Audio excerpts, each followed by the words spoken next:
في زمن كانت بغداد قلب الدنيا، عاش حكيم لا يملك سيفا بل كلمة. الحكمة أن تسمع قبل أن تحكم. يا سيدي، الساعة دي قلبت بيتنا جحيم.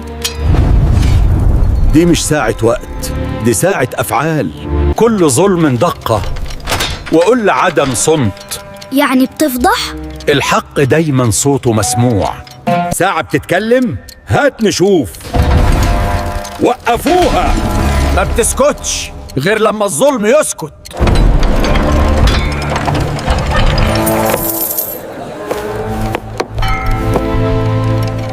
الزمن مش بيتحسب بالساعات، بيتحسب بالأثر.